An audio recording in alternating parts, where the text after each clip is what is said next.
The real reason your chest never grows and the 5 exercises to fix it. When you see a guy with skinny legs at the gym, it's easy to figure out why. Everyone knows that friend who avoids leg day like the plague, but what about when the weak point is the chest? That's a different story entirely because I've never met a man who doesn't enjoy training his chest. In fact, most guys would train it every single day if they could. The problem is that even with all that dedication, the chest remains one of the muscles that grows the least relative to the effort invested. And in 90% of cases, the reason isn't lack of motivation or bad genetics, but rather mistakes that seem minor yet sabotage every single training session. That's why today you'll learn the 4 main reasons your chest never grows and the 5 exercises that complement each other for complete muscle development. And don't worry, this won't be one of those cliche videos telling you your mistakes are drinking too little water, eating too little protein, and sleeping poorly, the kind we all know are flooding YouTube. Before we get started, please tell us in the comments your name and the city you're watching from. We'd love to know. Reason number 1.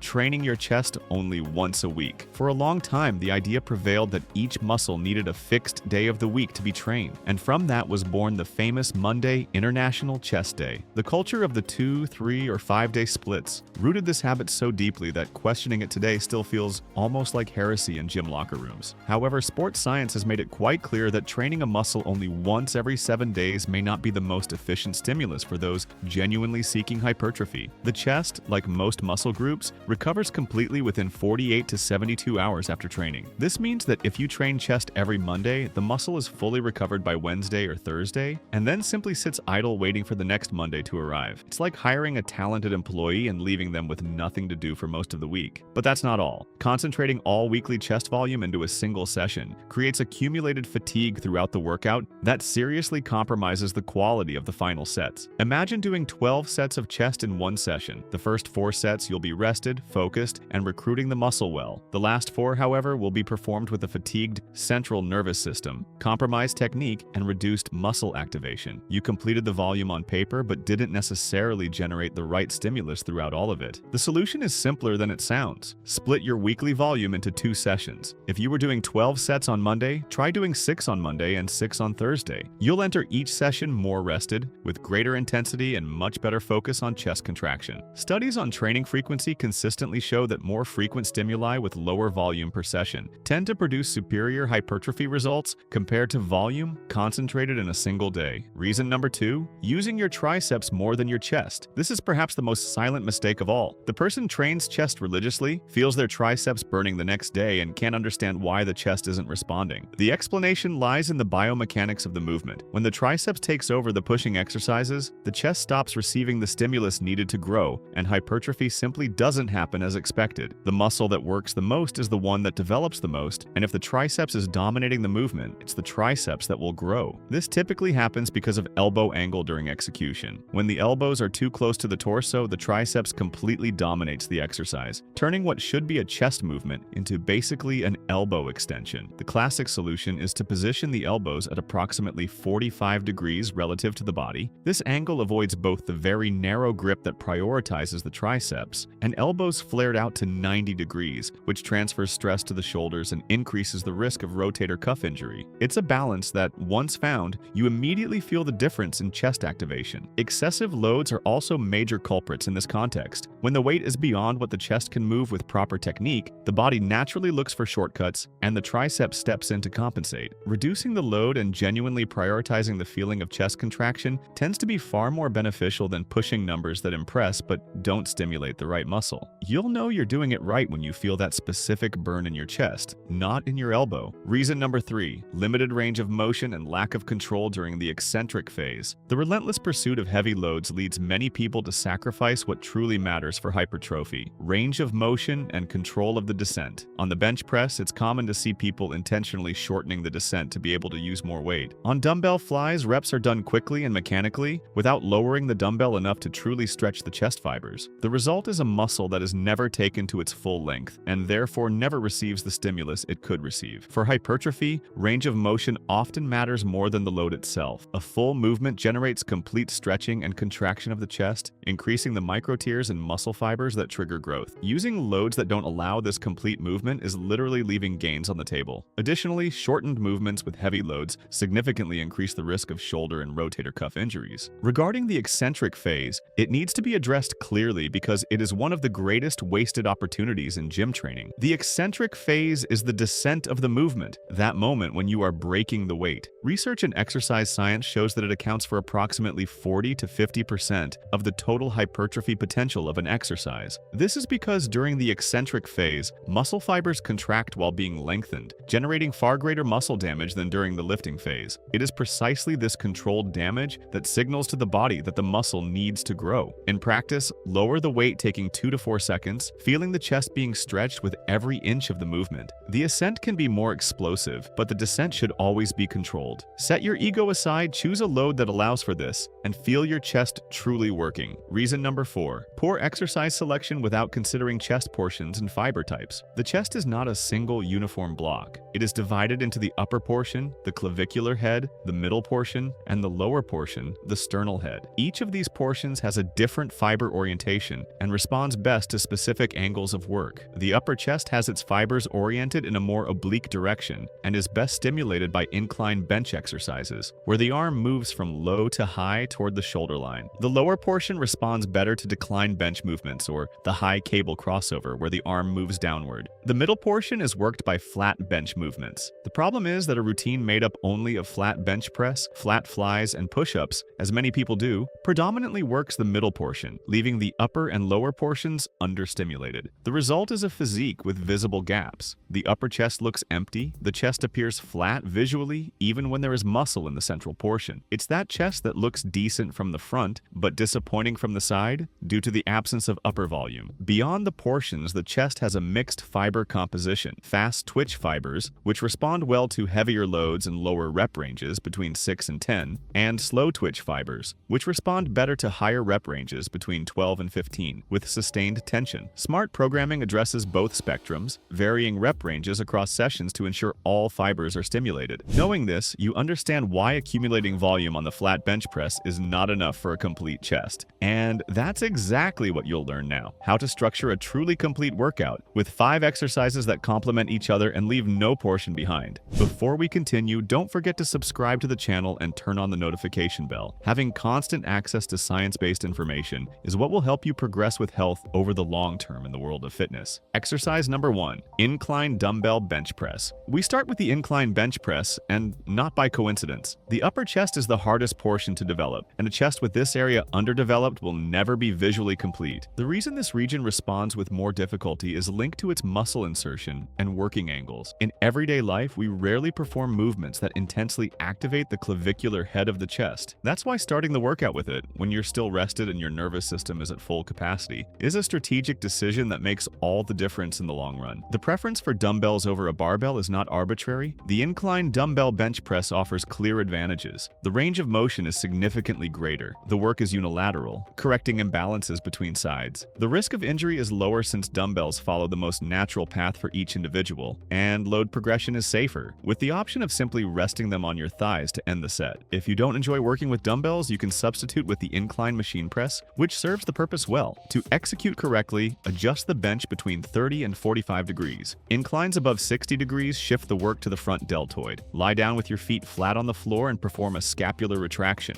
bringing the shoulder blades together and pressing them into the backrest. This detail is fundamental. With the shoulder blades retracted, the shoulder is in a much more stable and protected position. Lower the dumbbells in a controlled manner, taking 2 to 3 seconds until you feel the stretch in the upper chest. Push back up more explosively, bringing the dumbbells slightly inward at the top without locking the elbows. The main errors to avoid are using an excessive incline on the bench, flaring the elbows out to 90 degrees, and not performing the scapular retraction before beginning. Perform 3 to 4 sets of 8 to 12 repetitions, with 60 to 90 seconds of rest. Exercise number 2. Low cable crossover. After targeting the upper portion with the incline bench press, the low cable crossover comes in precisely to complement and deepen that work. It has one advantage that no dumbbell exercise can replicate. Tension is constant throughout the entire range of motion. With dumbbells, tension decreases at the top of the movement. With the cable provides constant resistance from start to finish, maximizing time under tension and the stimulus for growth. The low cable crossover works with a focus on the upper and clavicular portion of the chest. To execute, position the pulleys at the lowest possible height. Stand in the center of the machine with one step forward to create stability, and hold the cables with your palms facing up or inward. The movement consists of bringing your fists from low to to high and toward the center, as if you were hugging someone from below upward. Keep the elbow with a slight bend throughout the entire range. At the point of maximum contraction, hold a brief 1-second pause to intensify the stimulus and return in a controlled manner, feeling the stretch. Maintain scapular retraction and chest projected forward throughout the entire execution. The most common errors are using the shoulder to pull the cable instead of letting the chest lead and bending the elbow too much, turning the movement into a kind of curl. Since you're already at the cable machine, move straight to the next exercise on the high cable without having to wait for the machine again. Perform 3 to 4 sets of 10 to 15 repetitions with 45 to 60 seconds of rest. Exercise number 3, high cable crossover. Taking advantage of the fact that you're already positioned at the cable machine, adjust the pulleys to the highest position and perform the high cable crossover, which works with a focus on the lower portion and the sternal region of the chest. This portion is frequently neglected, and the long-term result is a chest that looks developed at the top but lacks fullness and density at the bottom, compromising the overall shape of the muscle. The advantage of the high cable, beyond being performed on the same machine as the previous exercise, is that it offers the same constant tension throughout the movement that dumbbells cannot provide. To execute, position the pulleys at the maximum height of the machine. The movement is from top to bottom and toward the center. You bring your fists from high to low as if drawing an arc toward your waist, with your palms facing down or inward. At the point of maximum contraction, try to slightly cross your fists, alternating which one is in front for an even more complete contraction of the lower portion. Maintain a slight elbow bend throughout the entire range and keep your core engaged to ensure stability. The most common errors are excessively leaning the torso forward, which unnecessarily increases stress on the lower back, and letting the shoulder rise during the movement, shifting the work to the deltoid. If you feel you're leaning the torso too much, reduce the load. Perform 3 to 4 sets of 10 to 15 repetitions with 45 to 60 seconds of rest. Exercise number 4, flat dumbbell bench press. With the upper portion already well worked by the first 2 exercises and the 2 crossover variations complementing the work, we arrive at the most famous exercise of all, the flat bench press. It appears in 4th position,